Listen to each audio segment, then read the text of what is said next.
निर्विघ्नं कुरु मे देवी सर्वकार्येषु सर्वदा सर्वमंगलमांगल्ये शिवे सर्वार्थसाधिके शरण्ये त्र्यंबके गौरी नारायणी नमस्तुते।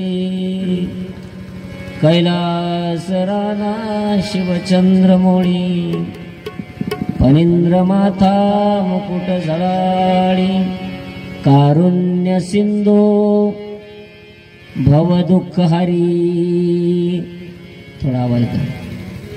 तुझवीन शंभो मज कोण तारी गंगा विशुद्धम निदपाल स्पर्शम सरोवेष्टितं चुंबितं पुण्यस्थानं सराले स्थितं तं समाधिस्थमूर्ति नमामि गंगा गिरियोगिराजं तपोज्ञान वैराग्य भक्ति स्वरूपं सदालंकृतं साधु संन्यासयोगमुखी वेदांत शास्त्रार्थ नित्यं नमो नारायण गिरिजि ब्रह्मस्वरूपं लोकाभिरामं रणरंगधीरं राजीवनेत्रं नहीं तेरह लोकाभिरामं रणरंगधीरं राजीवनेत्रं रघुवंशनाथं कारुण्यरूपा करुणाकरन्तं श्रीरामचंद्रं शरणं प्रपद्ये। श्री गुरुचरण सरोज रजनिज मन मुकुर सुधारी वर्णव रघुवर बिमल जसु जोदाय कुबलचारी बुद्धिहीन तनु जानिके सुमिरो पवन कुमार बल बुद्धि विद्या देहो मोरे हरि ओ कले सविकार महारुद्रावतार हा सूर्यवंशी अनादिनाथ पूर्ण तारावयासी असा चैत्र शुद्ध पौर्णिमेशी जन्म झाला। नमस्कार माझा तया मारुतीला। परमपिता परमात्मा या सृष्टीला ज्याचा आधार आहे, ज्या भगवान परमात्म्याने हे विश्व निर्माण केलेलं आहे, ते शिव तत्व या जगतामध्ये विस्तारलेलं आहे। निर्गुण निराकार असलेलं तत्व सगुण साकार झालं आणि त्यानं हे विश्व निर्माण केलं। मग तो भगवान शिव, भगवान साम, भगवान महादेव या मृत्यूलोकामध्ये चराचरामध्ये वसलेला आहे, नटलेला आहे। त्याच्या सत्तेनं सगळं चालतं। असा परमपिता परमात्मा, त्या परमात्म्याची गोड सुरस अभिट असणारी पवित्र असणारी कथा आज पर्व काळ आहे, आपलं भाग्य आहे।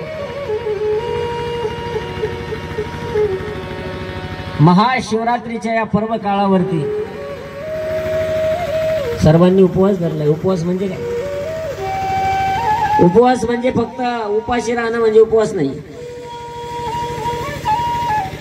उपवास म्हणजे काय?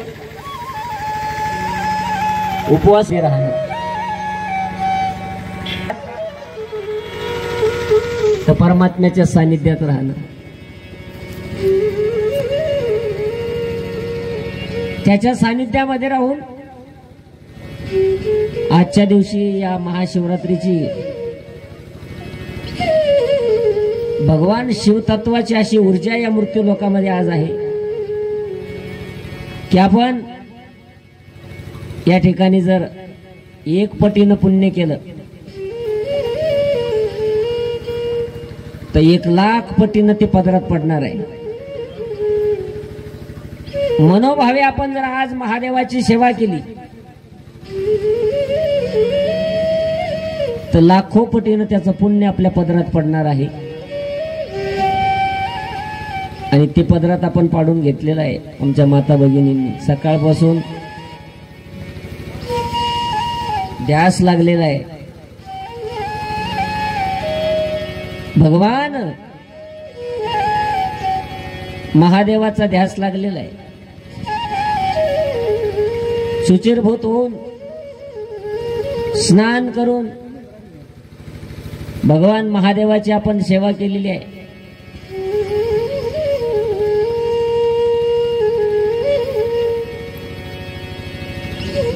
याच्यामध्ये असं सांगितलंय धूतवस्त्र घालावं. धूतवस्त्र म्हणजे काय तर त्याचं नाव धोतर आहे. धूतचा अपभ्रंश झाला पुढे धोतर. धूत म्हणजे धूत का म्हणतात तर महाराज एक दिवस घातल्यानंतर पुन्हा दुसऱ्या दिवशी घालायचं नाही. धोतर एक दिवस घातलं पुन्हा दुसऱ्या दिवशी घालायचं नाही. म्हणजे धूतवस्त्र घालून भगवान परमात्म्याची यथासांग रीतीने पूजा केली. शिवलिंगावरती त्या ठिकाणी जलाचा अभिषेक करावा. बेलपत्र अर्पण करावं. बेलाचा वृक्ष म्हणजे भगवंताचं स्वरूप आहे, महादेवाचं स्वरूप आहे. बेलाच्या वृक्षाच्या पायथ्याशी महादेव राहतो. आयुर्वेद शास्त्रानुसार सुद्धा आयुर्वेदानुसार बेल हा वृक्ष अत्यंत मोठमोठे आजार घालवतो. बेलाच्या पानाचं काय महत्व आयुर्वेदामध्ये, बेलाच्या फळाचं काय महत्व तर महाराज असाध्य आजार बरे करण्याची क्षमता बेल वृक्षामध्ये आहे. आणि ते भगवंताचं स्वरूप आहे. तुम्ही जर एकाग्र चित्तानं त्या बेलाच्या वृक्षाकडे जर पाहत राहिलात ना, एकाग्र चित्तानं जर बेलाच्या वृक्षाकडे आपण पाहत राहिलो तर आपल्याला अशी अनुभूती येईल की आपल्याला काहीतरी वेगळं दिसतंय. काही वृक्ष असतात बघा, एक औदुंबर. औदुंबर जो वृक्ष आहे त्याला म्हणतो आपण उंबर. त्या औदुंबरामध्ये भगवान दत्तात्रयांचं सानिध्य आहे. भगवान दत्तात्रय राहतात. तसं हा जो वृक्ष आहे बेलाचा, बेलपत्र भगवान शिवाला खूप आवडणार आहे. आणि भगवान शिवाला ते अर्पण केलं. पांढऱ्या रंगाची फुलं अर्पण केली. दूध, मध, तीळ, जव सगळं जर अर्पण केलं मनोभावे तर महाराज मोठमोठाले आजार बरं करण्याची क्षमता. बघा प्रदीपजी मिश्रा यांनी सांगितलं की मोठमोठाले जगातला असा एकही आजार नाही की जो महादेवाच्या सेवेनं बरा होत नाही. कल्याणकारी दैवत आहे. आणि आज त्याची महाराज एवढी ऊर्जा आहे. या पर्व काळावरती आज शिवरात्र आहे बघा, महाशिवरात्र. खरं कारण आपण काल परवा पाहिलं महाशिवरात्रीचं. ज्या वेळेला महाराज महादेव प्रगट झाले, निर्गुणातून सगुण झाले आणि महाराज लिंग रूपानं प्रगट झाले.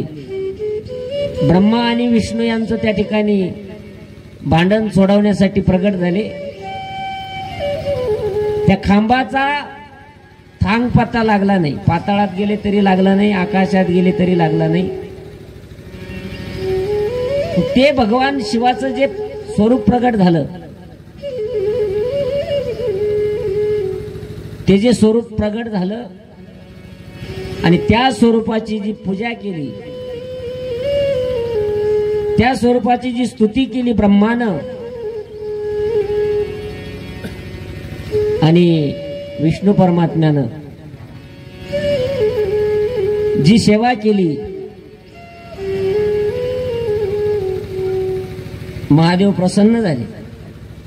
आणि प्रसन्न झालेल्या महादेवानं आशीर्वाद दिले. मुलांनो, महादेवाची मुलंच आहे सगळी. तुम्ही असू द्या, मी असू द्या, सगळेच विष्णू परमात्मा, त्याचबरोबर ब्रह्मा महाराज या शिवतत्वानं सगुण साकार झाल्यानंतर तिघांना निर्माण केलं.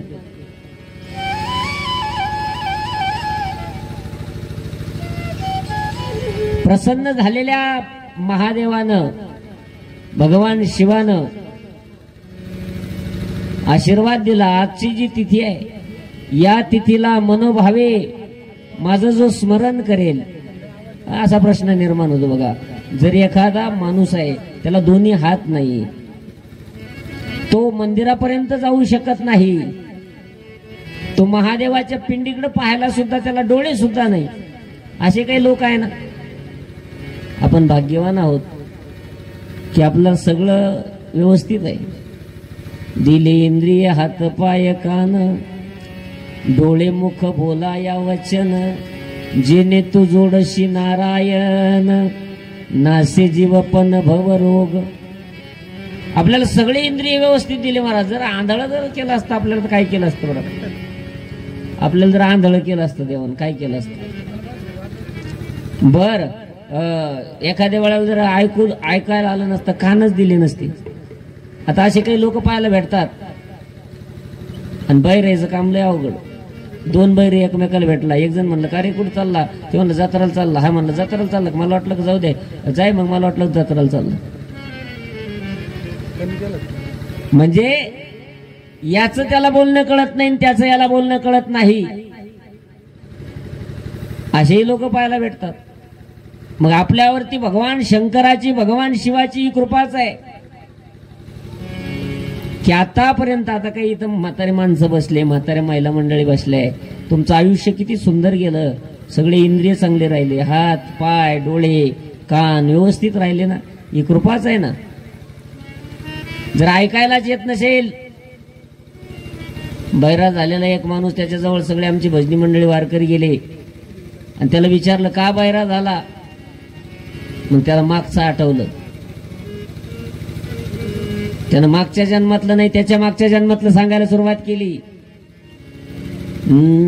नाही ऐकिले हरी कीर्तन, नाही केले पुराण श्रवण, नाही वेदशास्त्र पठन, गर्भी बैरा झालो त्या गुणे, नाही संत कीर्ती श्रवण्याली, नाही साधू सेवा घडेली, पितृवचनासी पात दिधली, तीर्थे व्रते आसोनी त्या गेली. बैरा झालो या जगी, बैरा झालो, बैरा झालो या जगी, बैरा झालो. यदा कदाचित आपल्याला कान नसते, बैरा झालो असतो तर काय केलं असतं आपण? पण भगवान भोले बाबाची कृपा आहे, चांगले कान दिले, डोळे दिले, बोलायला मुख दिलं.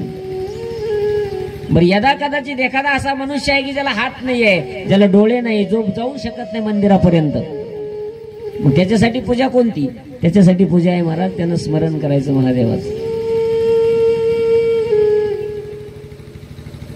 त्यानं मनातल्या मनात स्मरण करायचं. शिव शिव शिव शिव शंकरा, हर हर हर हर महादेवराव, शिव शिव शिव शिव शंकरा, हर हर हर महादेवरा, शिव शिव शिव शिव शंकरा, हर हर हर महादेवरा, हर हर हर महादेवरा, हर हर महादेवरा, हर हर हर महादेवरा, हर हर हर महादेवरा, हर हर महादेवरा, हर हर हर महादेवरा, हर हर हर महादेवरा, हर हर हर महादेवरा, शिव शिव शिव शिव शंकरा, हर हर हर महादेवरा, शिव शिव शिव शंकरा, हर हर हर महादेवरा, शिव शिव शिव शंकरा, हर हर हर महादेवरा, शिव शिव शिव शंकरा, हर हर हर स्मरण करायचं ओम नमः शिवाय ओम नमः शिवाय ओम नमः शिवाय ओम नमः शिवाय ओम नमः शिवाय ओम नमः शिवाय ओम नमः शिवाय ओम नमः शिवाय। स्मरण करायचं त्याचं,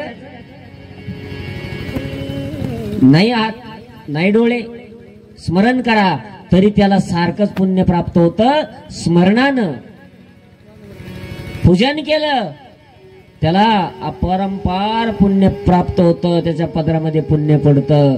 अशी सेवा आपण या ठिकाणी सकाळपासून करत आहोत। नवे नवे आपण कायम करावं, एका दिवसापुरतं नाही।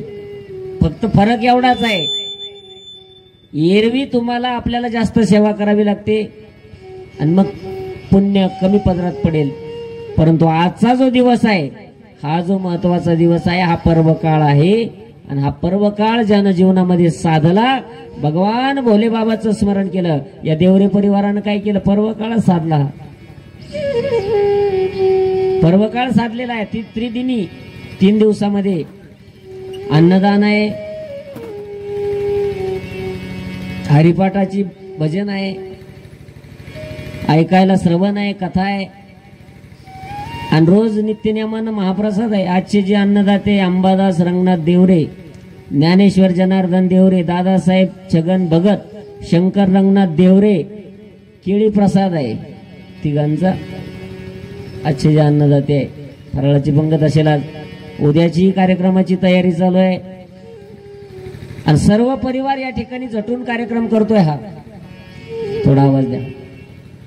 सर्व परिवार एकत्रित येऊन, प्रेम आहे महाराज, परमात्म्याला प्रेम अपेक्षित आहे आणि असा भगवान परमात्मा ज्यानं हे विश्व निर्माण केलेलं आहे, त्या परमात्म्याची जगतावरती सत्ता आहे। असा भगवंत ज्या वेळेला या जगतामध्ये विस्तारतो,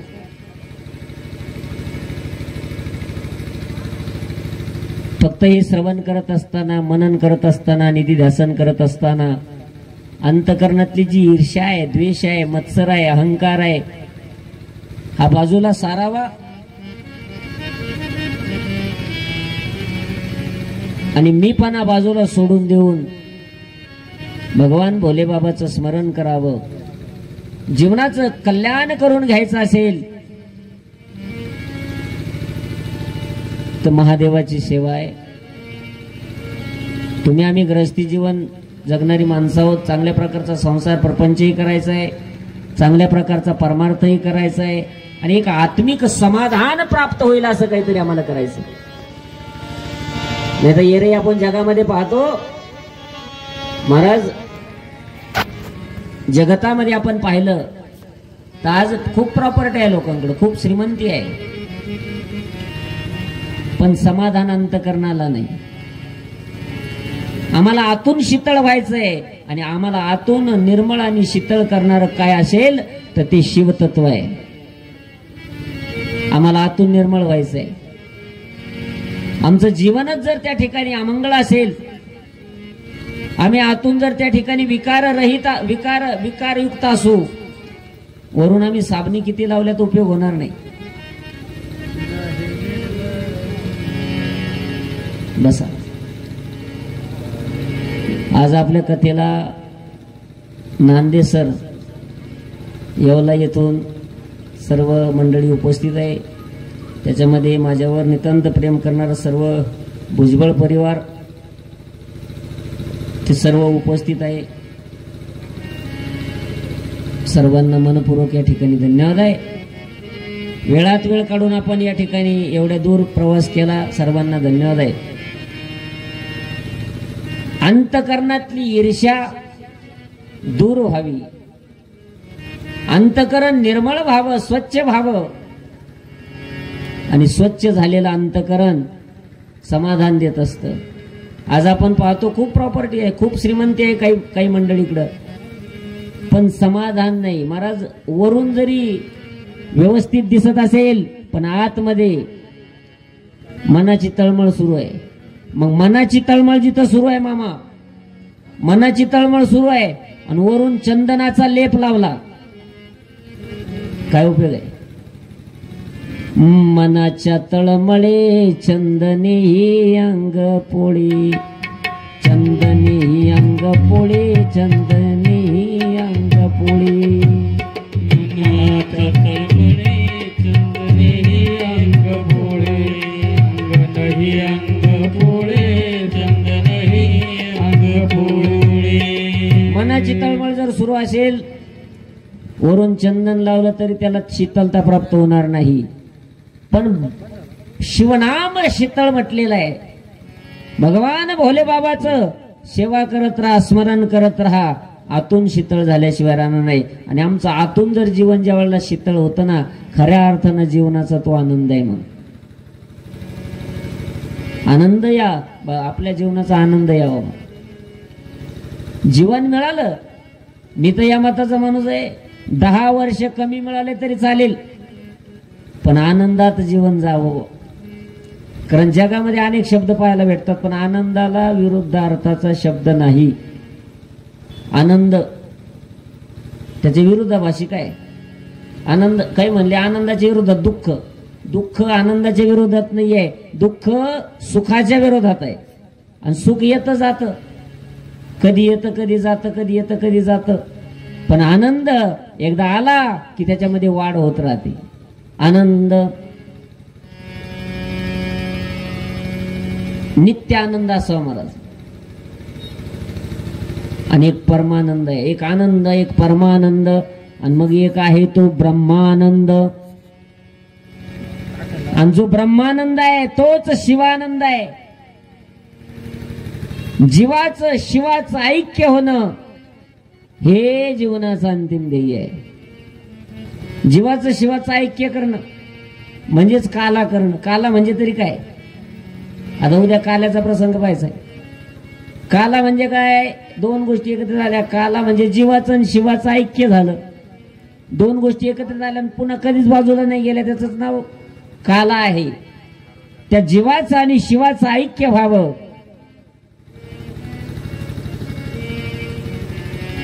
जीवाचं आणि शिवाचं ऐक्य झालं की मग जीवनाचा खरा आनंद आहे.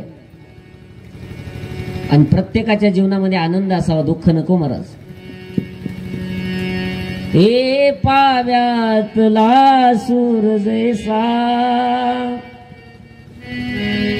ओठातून उघडावा, पाव्यातला सूर जैसा ओठातून उघडावा, आनंद या जीवनाचा सुगंधा परी दरवळावा, आनंद या जीवनाचा सुगंधा परी दरवळावा, आनंद या जीवनाचा सुगंधा परी दरवळावा, आनंद या जीवनाचा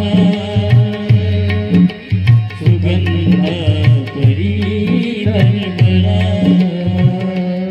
हे पाव्यातला सूर जैसा ओठातून ओघळावा, पाव्यातला सूर जैसा ओठातून ओघळावा, आनंद या जीवनाचा सुगंधा परी दरवळावा, आनंद या जीवनाचा सुगंधा परी दरवळावा. प्रत्येक जीव हा आनंदी असावा. आणि आनंदीचा आहे जीव बरं का. आपण जसं शिवतत्व अनादी आहे तसं आपला आत्मा सुद्धा अनादी आहे ना हो. पण फरक झाला एवढा, जीवदशा प्राप्त झाली, नको त्या गोष्टीनं घर केलं. नाही तर मग शिव आणि जीव वेगळा नाहीये, शिवापासूनच जीव आहे. आणि शिवतत्व नित्य आहे, शिवतत्व अनादी आहे आणि शिवतत्व महाराज अविनाशी आहे. मग शिवतत्व जर अविनाशी आहे तर जीव का, आपण का नाश पावणारे आहोत. मग अविनाशी स्वरूपाचं जे तत्व आहे ते शिवतत्व आहे. पण अनावधानानं नको त्या गोष्टीनं घर केलं आपल्या अंतःकरणामध्ये आणि परिणाम त्याचा वाईट व्हायला लागला. मूळ स्वरूपाला आम्ही विसरलो. नाही तर ज्ञानोबराय बोलतात, देखा मनुष्य जात सकळ स्वभावतः भजनशीळ. स्वभावतःच भजन करणारी माणसं जात आहे. पण का मग जगामध्ये एवढेच लोक आहे का मग सर्वच त्या ठिकाणी नामस्मरण करत नाही? का सर्वच महादेवाची सेवा करत नाही? अनावधानानं त्या गोष्टीचा विसर पडत गेला काही गोष्टींचा. आणि म्हणून ईर्ष्यारहित आम्ही ज्या वेळेला परमात्म्याचं, त्या भगवान महादेवाचं स्मरण करू, सेवा करू, महादेवाला अत्यंत आवडणारं भस्म आहे. त्रिपुंडी भस्म लावावं. आता भस्माचे 3 प्रकार आहे, स्तोत्र भस्म, स्मार्त भस्म आणि लौकिक भस्म. स्तोत्र आणि स्मार्त हे जे भस्म आहे 2 सांगितले ते ब्राह्मणांनी लावावे. लौकिक जो भस्म आहे तो इतर सर्वांनी लावावा. आणि महाराज एक ताकद वेगळी आहे. भस्म लावून बघा तुम्ही. आपल्याला आता तर सध्याच्या काळामध्ये पोरांना गंध लाव म्हणलं तर जीवर येतो. मग त्याला वाटतं मला शाळेत जायचं. मी माझ्याच मुलाला म्हणलं गंध लाव ना, तो म्हणलं मला शाळेत जायचं. मग शाळेत काय गंध लावून देत नाही काही? लावायला पाहिजे. आपण सनातन हिंदू धर्म संस्कृतीमध्ये जन्माला आलो. आपलं मोठं भाग्य आहे की आपण माणूस म्हणून जन्माला आलोय. लक्षात घ्या जरा, भाग्य आहे आपलं. एकदम माणसाचं देह मिळणं भाग्य. त्यातले त्यात भारताच्या भूमीमध्ये. भारताची भूमी म्हणजे श्रेष्ठांची भूमी. किती श्रेष्ठांची, किती श्रेष्ठांची भूमी आहे.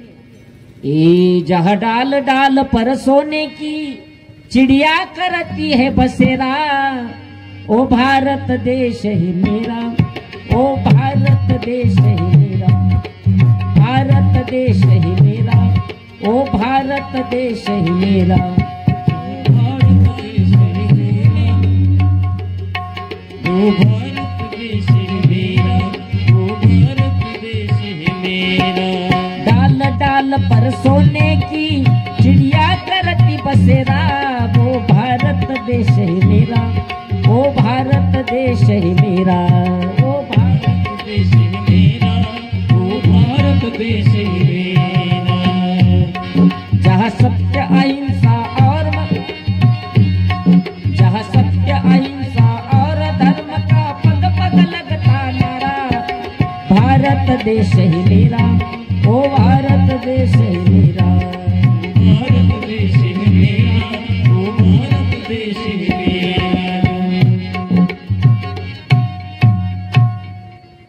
महाराज सोन्याच्या चिमण्या ज्या भूमीमध्ये चिवचिव करतात, श्रीमंताची भूमी म्हणजे भारताची भूमी, श्रेष्ठांची भूमी म्हणजे भारताची भूमी.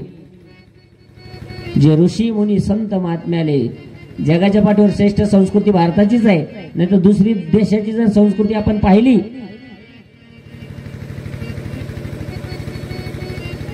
मुलाला बाप माहिती नसतो. माहिती तुम्हाला, दुसऱ्या देशामध्ये नवरा बायको 10 वर्ष करार करून संग राहतात. पुन्हा तो करार संपला, नवरा बदलला. ही संस्कृती परकीयांची आहे. आमची संस्कृती महाराज ज्याच्या नावाचं कुंकू लावलं कपाळाला शेवटच्या श्वासापर्यंत, आणि महाराज शेवटच्या श्वासापर्यंत पती माझा परमेश्वर आहे ही भावना आहे.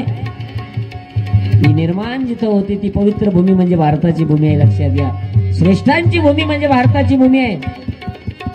किती श्रेष्ठ आहे भारताची भूमी सांगू तुम्हाला. हिंदू धर्माचा प्रचार प्रसार करण्यासाठी स्वामी विवेकानंद परराष्ट्रामध्ये व्याख्यान करत असताना परराष्ट्रातली एक युवती स्वामी विवेकानंदांवरती फिदा झाली. स्वामीजी तुमच्याबरोबर मला विवाह करायचा आहे. स्वामीजींनी विचारलं बट व्हाय का वाटतं तुला माझ्याबरोबर विवाह करावा. तिनं सांगितलं माझी दुसरी काही इच्छा नाहीये, पण तुमच्या बरोबर जर मी विवाह केला तर तुमच्यासारखा गुणवान शिलवान कुलवान मुलगा मला होईल ही माझी इच्छा आहे. स्वामीजींनी सांगितलं माझ्यासारखा गुणवान शिलवान कुलवान मुलगा पाहिजे ना तुला. मी भारताच्या पवित्र श्रेष्ठ संस्कृतीमध्ये वाढलोय, माझ्यासारखा मुलगा तुला पाहिजे ना. तुझ्या समोर उभा असलेला हा विवेकानंद तुझा मुलगा समज ना, असं म्हणणारी आमच्या देशाची श्रेष्ठ संस्कृती आहे. आणि अशा राष्ट्रामध्ये तुम्ही आम्ही माणूस म्हणून जन्माला आलो. त्यातले त्यात भारताची भूमी म्हणजे महाराज इथं भगवान भोले बाबाचे किती स्थान आहे. 12 ज्योतिर्लिंग करावे आयुष्यामध्ये. 4 धाम मध्ये आपण जे करतो बद्रीनाथ केदारनाथ. बाबा केदारनाथ भगवान महादेवानं घेतलेला अवतार आहे. विष्णू परमात्म्याने एक अवतार घेतला होता नर आणि नारायणाचा. नर नारायण भगवान विष्णू परमात्म्याच्या वेळेला झाले त्यावेळेला या नरनारायणानं तपश्चर्या केली अलकनंदा नदीच्या तीरावरती दोन्ही डोंगरावरती दोघांनी. आणि त्या तपश्चर्याला प्रसन्न होऊन भगवान शिव प्रगट झाले. वरदान मागा असं म्हटल्यानंतर त्या ठिकाणी नरनारायणांनी वरदान मागितलं, देवा आम्हाला तर वरदान द्या पण जगाला वरदान द्या. काय तुम्ही या ठिकाणीच राहा. भोले बाबाला सांगितलं तुम्ही याच ठिकाणी राहा. आणि म्हणून त्या केदारनाथला भगवान भोले बाबा त्या ठिकाणी कायम राहिले. म्हणून ते केदारेश्वर केदारनाथ प्रसिद्ध एक ज्योतिर्लिंग आहे. एक मल्लिकार्जुन आहे. गणपती बाप्पा ज्या वेळेला विजय झाले, कधी गणपती बाप्पा एकदा विजय झाले ते बघा. या पृथ्वीला प्रदक्षिणा कोण घालतो. आपण अगोदर गणपती का पूजन करतो बरं गणपतीचं. कारण गणपतीचं जर अगोदर पूजन झालं तर त्या घरामध्ये आडी अडचणी नाही. पहिलं प्रथम गणपतीचं पूजन करावं. ऊसाची जर लागवड करायची असली तर 3 वाड्याचं मंदिर करतो, तिथं आपण दगडाचा गणपती तयार करतो. कारण आहे त्याला. काय कारण आहे बरं. आता बघा भगवान शंकर, पार्वती माता, गणपती बाप्पा आणि कार्तिक स्वामी हे चौघांचा परिवार. तुमचा आमचा जसा परिवार आहे तसा यांचाही परिवार आहे. आणि मग आता चौघांची वाहनं कोणते कोणते पाहा तुम्ही. गणपती बाप्पाचं वाहन काय. वाहन उंदीर बरोबर. आणि पार्वती मातेचं वाहन काय. वाघ आहे बरोबर ना. पार्वती मातेचं सिंह किंवा वाघ. बर भगवान भोले बाबाच्या गळ्यात काय सर्प आहे, नाग आहे. आणि भोले बाबाचं जे वाहन आहे ते काय नंदी बाबा, नंदी आहे. आणि कार्तिक स्वामीचं वाहन काय मोर. आता तुम्ही या गोष्टीचा विचार करा. संध्याकाळी हे सगळे घरी आले. महादेव घरी आले, पार्वती माता घरी आली, गणपती बाप्पा घरी आले आणि कार्तिक स्वामी घरी आले. आता हे वाहनं लावले. आता जसे आपल्या गाड्या आपण पुढे लावल्या मग इथं मंडपमध्ये येऊन बसलो तशी वाहनं बाहेर ठेवली सगळे. आता पार्वतीचा जो वाघ आहे तो भगवान शंकराच्या नंदीकडे पाहतोय राग राग.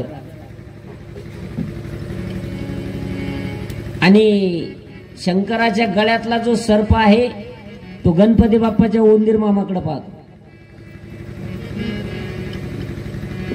आणि कार्तिक स्वामीचा जो मोर आहे तो गळ्यातल्या सापाकडे पाहतो. सगळा विरोधाभास आहे, एकमेकाचं भक्ष्य आहे. सगळा विरोधाभास असताना सुद्धा भांडण नाही, तंटा नाही, झगडा नाही. सगळा विरोधाभास असताना सगळे कामं सुरळीत का चालतात तर त्याचं कारण आहे रिंग मास्टर गणपती बाप्पा आहे. म्हणून त्याचं स्मरण करायचं. म्हणून त्या गजाननाचं पहिलं स्मरण असतं. आणि त्या गणपती बाप्पानं पहिला मान का बरं गणपती बाप्पाला. तो गणराजा गणपती, तो गणराजा गणपती आधी मान घे.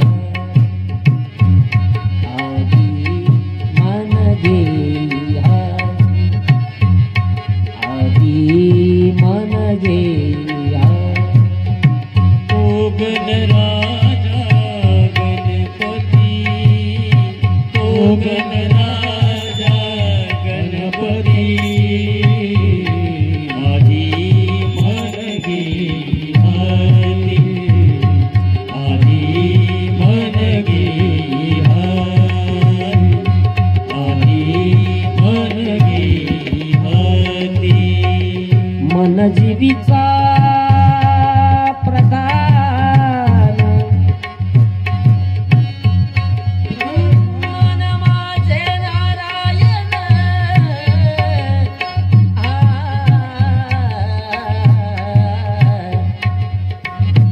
मन इंद्रियाचा राजा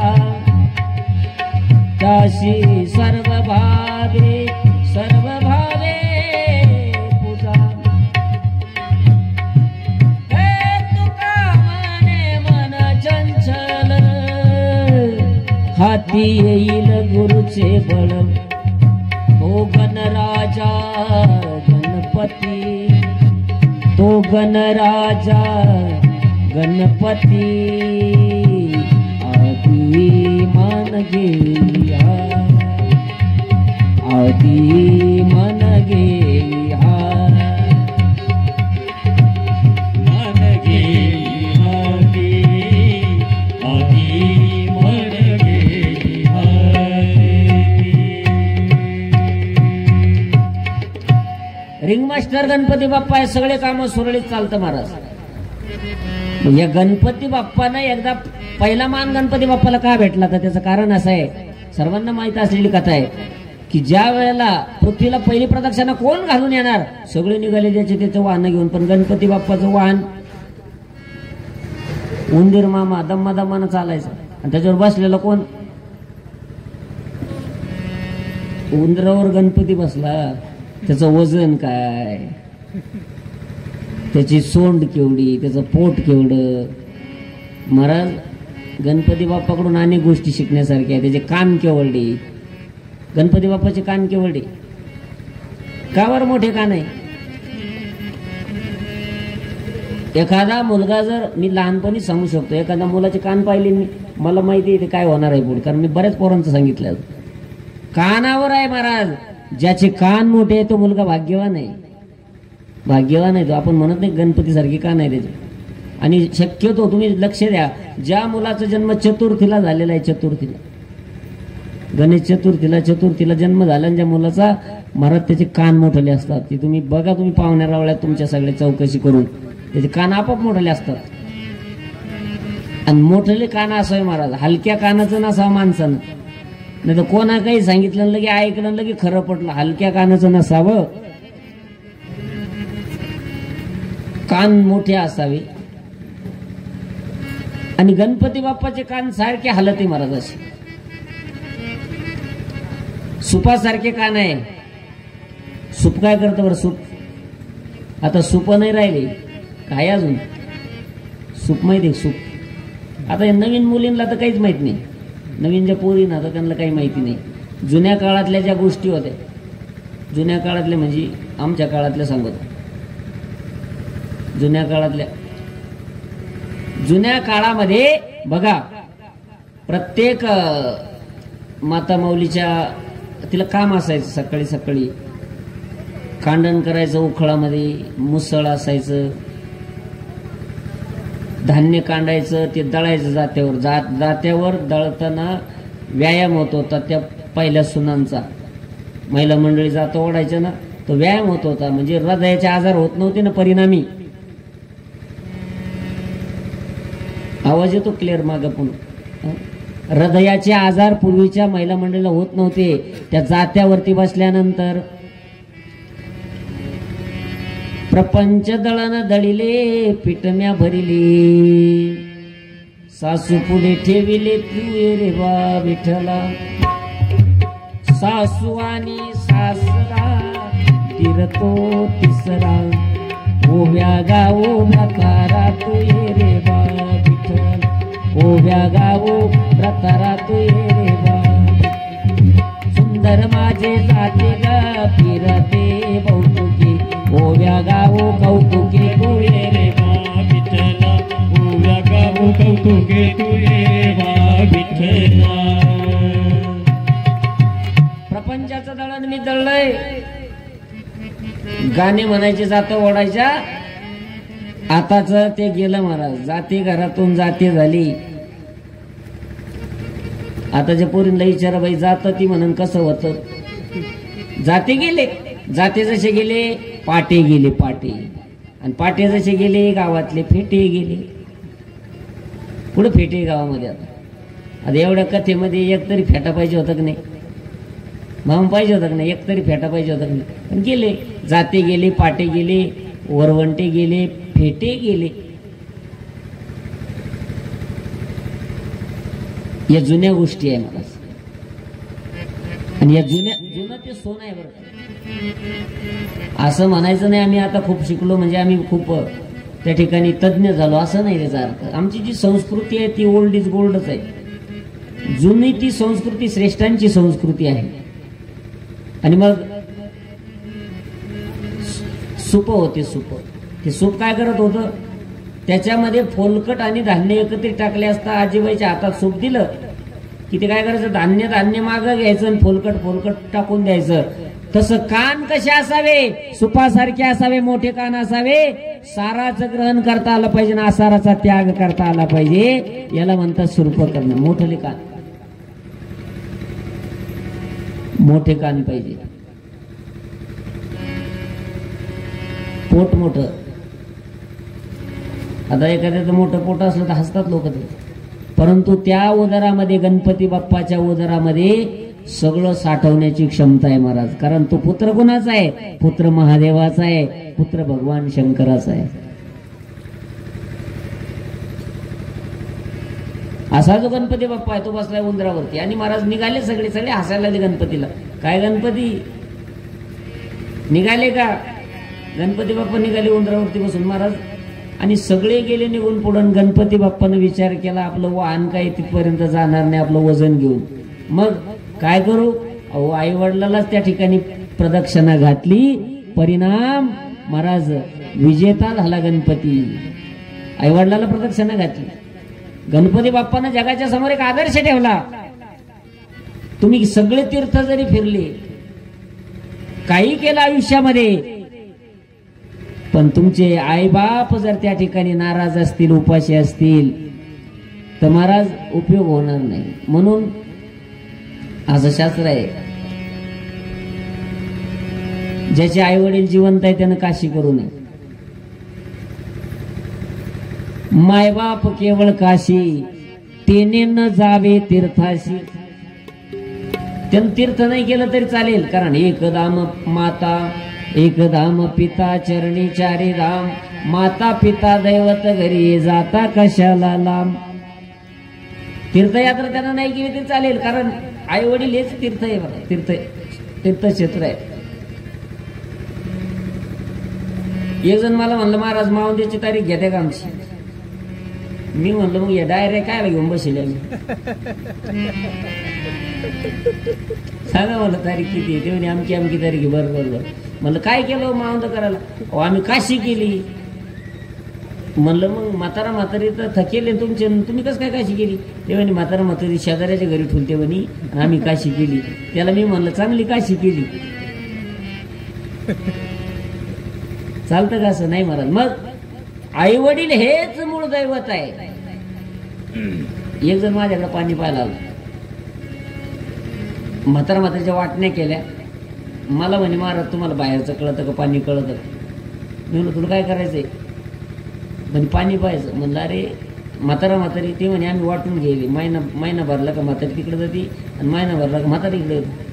जे म्हातारा म्हातारी आयुष्यामध्ये एकमेकापासून 5 मिनिटं सुद्धा बाजूला राहिली नाही. संघर्षातून तुमच्यासाठी जमीन जुमला प्रपंच कमवून ज्या म्हातारा म्हातारी ठेवल्या, आज त्यांच्या जर वाटण्या होत असेल तर महाराज हे पाप नाही तर पुण्य आहे का. त्याला म्हणलं तू माझ्याकडे कशाला आला. तो म्हणलं पाणी पाहायचं. बरं म्हणलं पाणी पाहायचं. एक काम कर घरी जा म्हणलं, तुला पाणी लागन, पण एकदा काय कर, ते म्हातारा म्हातारीच्या ज्या वाटण्या केल्या ते म्हातारा म्हातारी एकत्र कर पाहिजे. तुझ्या घरी घेऊन ये, पाणी लागन तुला. आणले घरी म्हातारा म्हातारी. 1 वर्षभर सेवा केली. त्यांना माझ्या बोलण्याचा परिणाम झाला त्याच्यावर. एक वर्षभर सेवा केली आणि वर्षभर सेवा केल्यानंतर त्या ठिकाणी महाराज 1 वर्षाला म्हणे महाराज आता सांगा ना पाणी लई पिकं वाळून चालले हो, पाणी सांगा ना. म्हणलं एक काम कर, आता तुला पाणी लागेल पण एक काम कर, एक खुर्ची घेऊन शेतात जाय, खुर्ची शेतामध्ये ठेव, तिथं पहिल्यांदा तुझ्या वडिलांना बसव त्या खुर्चीवर, त्यांचे पाय स्वच्छ धुवून काढ आणि गंध लाव पायाला, 2 फुलं ठेव पायावरती, दर्शन घे, म्हाताऱ्याला उठव, म्हातारीला त्याच खुर्चीवरती बसव आणि तिथं पाय स्वच्छ धुव म्हातारीचे, तीर्थ घे पायाचं आणि दोघांच्या पायाचं पाणी जिथं पडलं ना तिथं बोर मार. पांडुरंगाची महादेवाची शपथ घेऊन सांगतो तुला पाणी लागल्याशिवाय राहणार नाही. हे खरं तत्व आहे.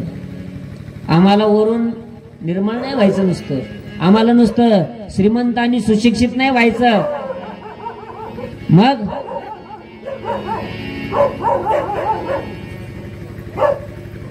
जाऊ दे त्यांचं काम करू दे त्यांना.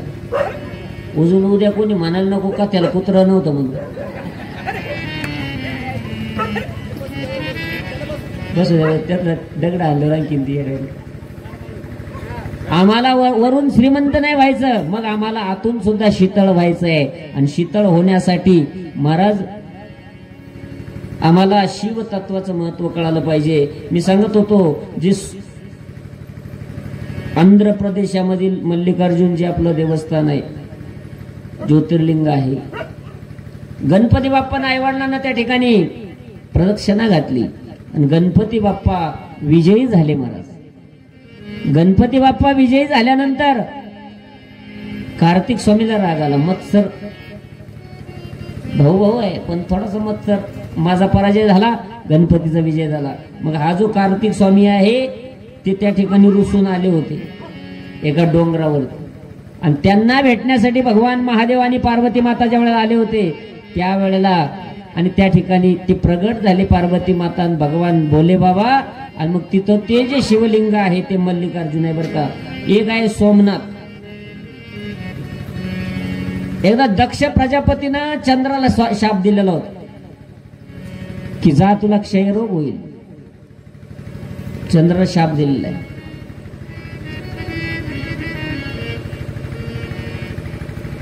चंद्राला शाप दिलेला आहे दक्षानं, तुला क्षयरोग होईल. मग दिवसेंदिवस तो चंद्र कमी कमी कमी होत चालला होता. ज्याचं तेज दिवसेंदिवस कमी होत गेलं त्या चंद्राने भगवान शिवाची आराधना केली. आणि भोळदैवत असं आहे महाराज, महादेव भोळदैवत असं आहे की महाराज तो चंद्रच आपल्या जटेमध्ये ठेवून घेतला आणि स्वतःच तेज दिलं त्या चंद्राला. त्या चंद्राला शाप आहे, शापित आहे चंद्र, भोळदैवत आहे. कधी काय देईल सांगता येत नाही बरं का.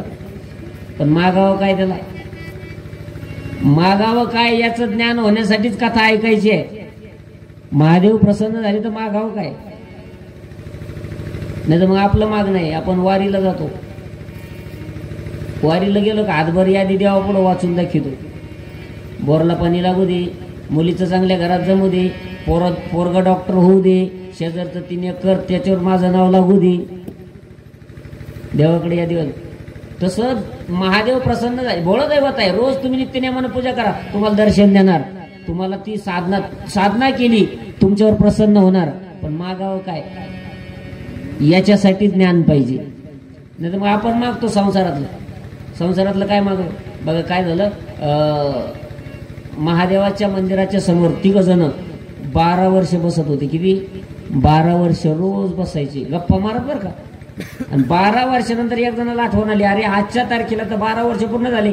आणि एकाच जागेवर जर महादेवाच्या मंदिराच्या समोर जर बसलं तर महादेव प्रसन्न होतात असं म्हणतात. ऐकलंय आम्ही ग्रंथामध्ये, महादेव प्रसन्न होतात. 12 वर्ष झाली, एक तपपूर्ती सोहळा झाला आपला.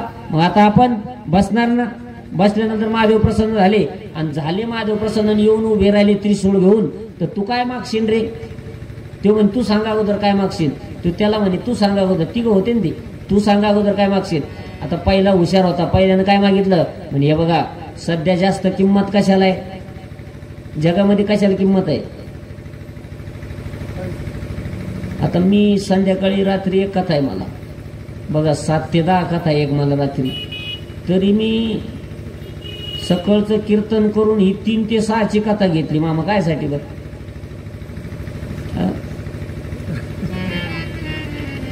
जगात किंमत कशाला आहे सगळ्यात? पैसे तेरे 3 नाम आणि परशा परशु परशुराम, ही किंमत आहे. पैशाला किंमत आहे जगामध्ये सध्याच्या काळामध्ये, आणि पैसा प्रियच आहे, लक्षात घ्या.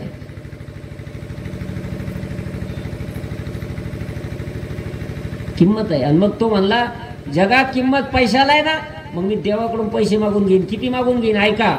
ते म्हणे महादेवाकडे मी मागून घेईन चिचीचे झाड 100 कोट आणि प्रत्येक पानाला 100ची नोट. किती झाले? चिंचीचे झाड 100 कोट आणि प्रत्येक पानाला 100ची नोट. दुसऱ्याला विचारलं तू काय मागशील? ते म्हणे तू जे मागितलं ते कंपल्सरी मी मागणार, पण त्या झाडाचे जे लाकडं आहे त्याच्यापासून फळ्या तयार करून सगळ्या नोटा त्या कपाटामध्ये जोडून त्या कपाटाच्या चाव्या माझ्याकडे. दुसऱ्याचं मागणं आहे. तिसऱ्याला विचारलं तू काय मागशील? त्यानं सांगितलं तुम्ही दोघांनी जे मागितलं ते मी मागणार, पण पुढच्या जन्माचं मागून घेणार. पुढच्या जन्मी तुम्ही दोघांनी माझे सख्खे चुलते व्हावा, दोघांना निपुत्रिक राहावा आणि तुमचा वारस या पठ्ठ्यानं व्हावा. लक्षात आलं का? या आपलं मागणं आहे. पण मागावं काय? ज्यातून जगाचं कल्याण आहे, ज्यातून जीवाचं कल्याण आहे, असं मागावं. मला दिवसेंदिवस तेज कमी होतंय चंद्राचं. त्या चंद्राला महाराज उदारत अंतकरणानं भगवान भोलेबाबानं स्वीकार केला. जटेमध्ये घेतला चंद्र. एक आहे भीमाशंकर ज्योतिर्लिंग. कुंभकर्णाची एक पत्नी होती कर्कती, तिचं नाव आहे. तिच्या गर्भातून भीम नावाचा एक प्रचंड भयानक असा राक्षस जन्माला आला आणि त्या राक्षसानं विध्वंस केला. त्याचा वध करण्यासाठी भगवान महादेव प्रगट झाले आणि त्याचा उद्धार केला, त्याचा वध केला. मग त्या ठिकाणी त्या ज्योतिर्लिंगाला नाव पडलं भीमाशंकर. एक आहे महाकालेश्वर. दुष्यंत नावाचा एक भयानक राक्षस होता की ज्याच्या भयानं, ज्याच्या अत्याचाराला सर्व लोक कंटाळले होते. त्याचं भय वाटत होतं. मग ब्राह्मणांनी काय केलं? एक शिवलिंग स्थापन केलं. बघा, जर एखाद्या व्यक्तीला जर आपल्याला गावात जाण्याची व्यवस्था नाही आहे किंवा आपण अंधार आहे, जाऊ शकत नाही गावामध्ये, मी कालच बोललो की मनोभावे फक्त महाराज पिंड स्थापन करा. त्या महादेवाची कुठं बसून पूजा करा, तुम्हाला समाधान भेटणार आहे. जवळ असेल शिवालय तर शिवालयात जावं, कारण त्या मूर्तीची त्या ठिकाणी त्या शिवलिंगाची प्रतिष्ठा झालेली असते, प्राणप्रतिष्ठा झालेली असते. आता प्राणप्रतिष्ठा ही महाराज 2 प्रकारची असते. एक चल आहे, अचल आहे. पण मंदिरामध्ये नाही जाता आलं एखाद्याला, पण घरच्या घरी जरी आपण त्या ठिकाणी पूजन केलं महादेवाचं, तरी त्या ठिकाणी तेवढंच पुण्य प्राप्त होणार आहे. त्या ब्राह्मणाने त्या ठिकाणी काय केलं? महाराज महादेवाची सेवा केली, शिवलिंगाची स्थापना केली. भगवान भोलेबाबा प्रसन्न झाले आणि महाकालेश्वर म्हणून त्या ठिकाणी ते ज्योतिर्लिंग प्रसिद्ध झालं.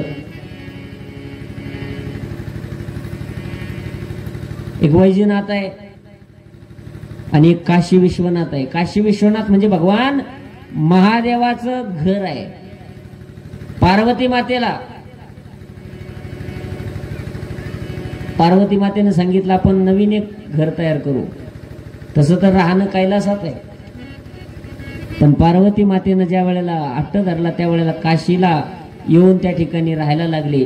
आणि काशीचं वैशिष्ट्य आहे महाराज, आज काशीचा कोतवाल म्हणून ज्यांच्याकडे पाहिलं जातं ते कोण आहे? भैरवनाथ. ज्याच्या जीवनामध्ये भय वाटतं ना, भय, काशीचा कोतवाल कोणाला म्हणतात? भैरवनाथाला म्हणतात. आज आम्ही लाईव्ह पाहिलंय काशी विश्वनाथाचं दर्शन, की त्या ठिकाणी चिताभस्म लावल्या जातं देवाला. चिताभस्म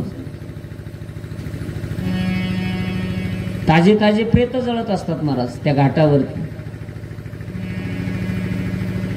आम्ही मागे गेलो होतो त्यावेळेला 14 प्रेत जळत होती गंगेवरती. 14 प्रेत.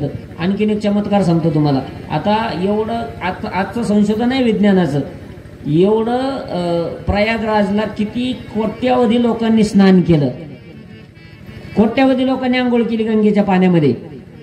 आणि महाराज मग तिथलचं पाणी घेतलं विज्ञानानं, म्हणजे डॉक्टर लोकांनी ते तपासलं पाणी, तरी ते पाणी 1% सुद्धा दूषित झालेलं नाही. जगातलं सर्वश्रेष्ठ जे काही स्वच्छता ज्या पाण्यामध्ये आहे त्याच्यापेक्षा सुद्धा 1,00,000 पटीनं हे स्वच्छ पाणी गंगामाईचं आहे. त्याला पवित्रता म्हणतात. म्हणून त्या गंगामाईला भगवान भोले बाबानं आपल्या जटामध्ये स्थान दिलेलं आहे. मला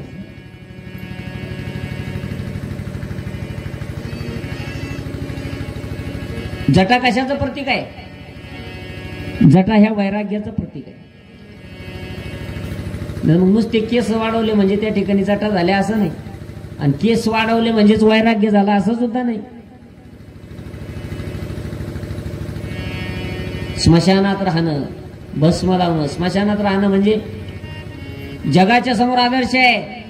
संसार प्रपंच किती जरी मोठा केला तरी महाराज तो सुख देणारा नाहीये. खरं सुख त्यागात आहे, भोगात नाहीये. खरं सुख त्यागात आहे. स्मशानात राहणारे महादेव, महादेवानं अशी जागा निवडली का जिथं विनाकारण लोक गर्दी करत नाही.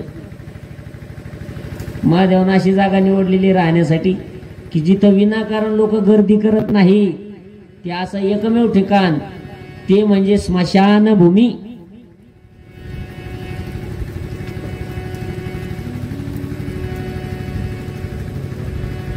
ते महाकालेश्वर. आणि त्या काशी विश्वनाथाला, काशी विश्वनाथ आम्ही लाईव्ह दर्शन केलं आज. भगवान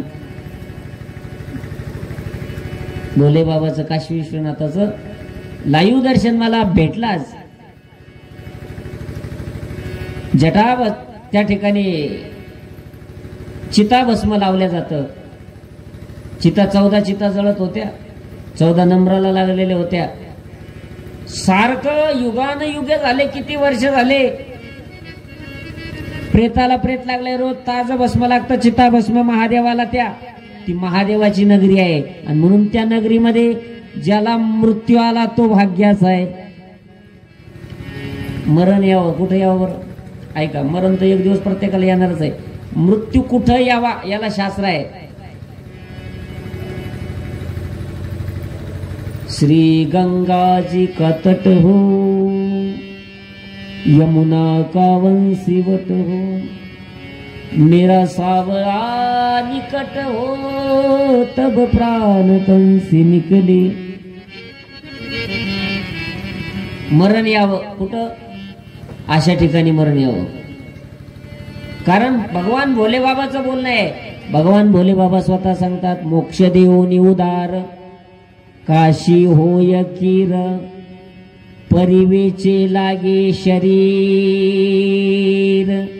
तै गावी. मोक्ष देण्यासाठी उदार आहे, पण तिथपर्यंत आपण पोहोचलो पाहिजे. मरण कुठे यावं? आता आमची जिथं कथा चालू आहे ना, ते आमचे झेंडेकरी बेटाचे झेंडेकरी माणिकराव पाटील भाऊचे 1 वर्षापूर्वी परिक्रमेला गेले बरं का, परिक्रमेला. आणि परिक्रमा करता करता मृत्यू आला महाराज. केवढा मोठा भाग्याचा मरण आहे. मृत्यू तर येणारच आहे, पण काशी क्षेत्रामध्ये जर मृत्यू आला तर भाग्य आहे. आणि महाराज नाही तर मग श्रीमंती आयुष्यभर कमवली, पण नशिबामध्ये जर चांगला मृत्यू लिहिलेला नसेल तर नाही येणार. एक जोडपं खूप श्रीमंत झाला आमच्याकडं, आणि मग ते हुशार होते, खूप श्रीमंत झालं. आणि त्या श्रीमंत झाल्यानंतर त्यांनी विचार केला, गाडी झाली, बंगला झालं, शेती जमीन जुमला सगळं झालं. आणि मग म्हातारा हुशार होता. म्हाताऱ्याने सांगितलं, पोराओ आता एक काम करा, आता थोडा खर्च करा, अजून काय करा, आता आमचं वय झालेलं आहे, आम्ही इथं तर जाणारच आहोत. आम्ही एक काम करतो ना, आम्ही काशीला जाऊन राहतो ना म्हातारींनी आम्ही काशीला राहतो, तुम्ही फक्त भाडं भरा. पोरांनी सांगितलं ठीक आहे. गेले म्हातारी आजारी पडले, आता जाणार आहे महिना 2 महिन्यामध्ये मृत्यू येणार आहे. अशा अवस्थेमध्ये पोरांनी नेऊन घातलं विमानानं, नेले म्हातारे तिथं राहायला लागले. तिथं महाराज 2 महिने झाले भाडं भरतात पोरं आणि काहीच नाही, अडचणच नाही, पैशाचं टेन्शन नाही, काहीच नाही. म्हातारीनं अर्धी चपाती जास्त खायला सुरुवात केली. तिथं गेलो 2 महिने झाले, 3 महिने झाले महाराज. म्हाताऱ्याला एक दिवस नातवाची आठवण आली. म्हातारं रेल्वेत बसलं. म्हातारीला म्हणलं तू राही, मी आता 2 दिवसात जाऊन येतो. म्हातारं रेल्वेत बसलं, घरी आलं आणि दुसऱ्या दिवशी सकाळी 8 वाजता गेलं. मृत्यू कुठं यायला पाहिजे होता तिथं, परंतु आला कुठं महाराज, भाग्यात पाहिजे ना. मग काशी विश्वनाथाला जर त्या ठिकाणी, काशी विश्वनाथ मोक्ष देण्यासाठी उदार आहे, ते काशी विश्वनाथ आहे. माता पार्वतीची इच्छा होती काशीमध्ये राहण्याची आणि म्हणून पार्वती मातेला घेऊन सर्व परिवार त्या ठिकाणी, ते भगवान भोलेबाबांना आपल्या राहण्याचं ठिकाण निवडलं. ज्या वेळेला लंकेवरती श्रीरामाला चढाई करायची होती, लंकेवरती आक्रमण करायचं होतं, रावणाने सीता चोरलेली होती आणि ज्या वेळेला लंकेमध्ये प्रवेश करायचा आहे त्या वेळेला आणि महाराज शिवलिंगाची स्थापना केली, भगवान शंकराची आराधना केली. कारण मोठं कार्य जर करायचं असेल तर भगवान शंकराशिवाय पर्याय नाही. आतापर्यंत बघा श्रीरामानं भगवान भोलेबाबाची आठवण केलेली आहे आणि प्रभू रामचंद्रजीचा अवतार झाल्यानंतर बालरूपाचं दर्शन घेण्यासाठी महादेव आलेले आहे. भजन करी महादेव, राम पूजे सदाशिव, शिवा रामा नाही भेद, तेही ऐसे योगी सिद्ध, तेही ऐसे योगी सिद्ध.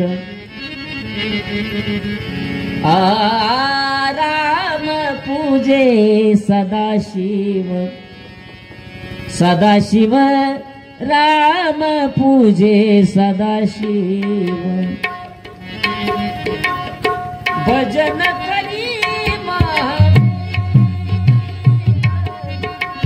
भजन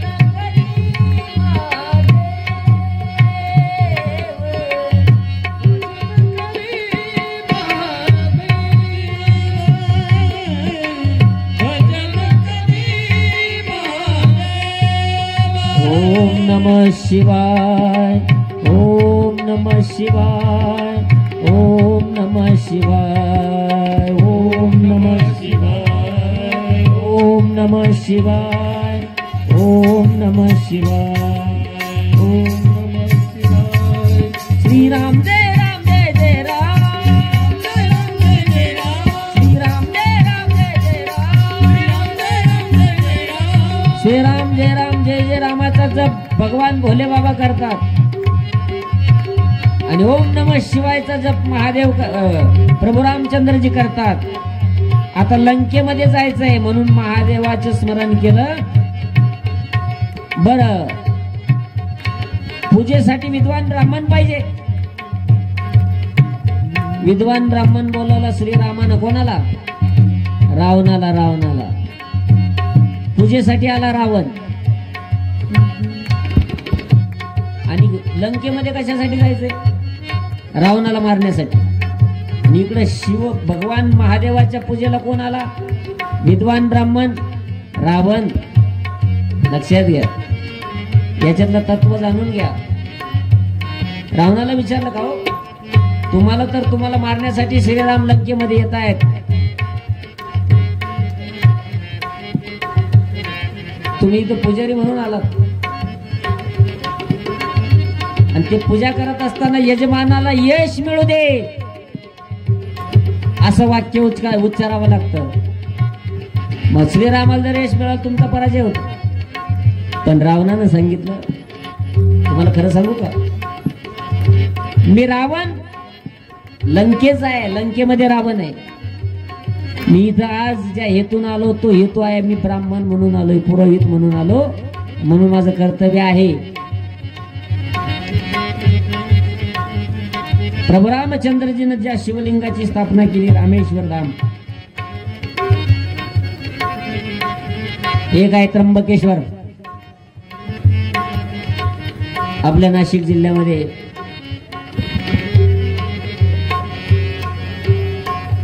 गौतम ऋषींची साधना, जिथूनच गोदावरी माई उगम झाला, त्याच ठिकाणी ब्रह्मा विष्णू आणि महेश यांचं एकत्रीकरण भगवान शिव प्रगट झाले. आणि खऱ्या याच महादेवानं ब्रह्मा आणि विष्णू आणि महेश यांना निर्माण केलेलं आहे. निर्गुण निराकार ब्रह्मतत्व सगुण साकार होतं, जीव सृष्टीची निर्माण करतं. आणि ते करण्यासाठी तिघांची निर्मिती, ब्रह्मदेवानं काय केलं, सृष्टी निर्माण केली. उत्पत्ती स्थिती आणि लय निर्माण करणारा, सांभाळणारा आणि लय करणारा, एकाच तत्वापासून हे आलेले आहे. लक्षात घ्या, हे सगळं शिव तत्वापासून आहे.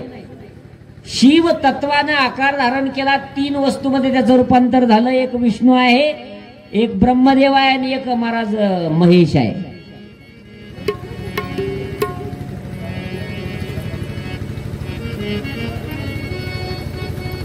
एक निर्गुण निराकार तत्व सगुण साकार झालं. आणि त्या सगुण साकार झालेल्या तत्वानं ज्या वेळेला जीवसृष्टी निर्माण केली,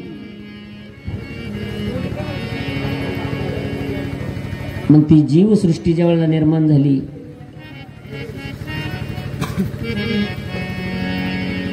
जगावरती उपकार करण्यासाठी,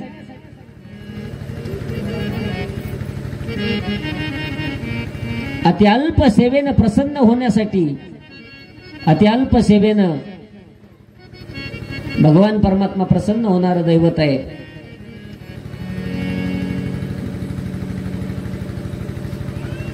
मग ज्या वेळेला प्रथम पुरुष मनु आणि मनु महाराज शतरूपा यांच्यापासून जीवसृष्टीला प्रारंभ झाला,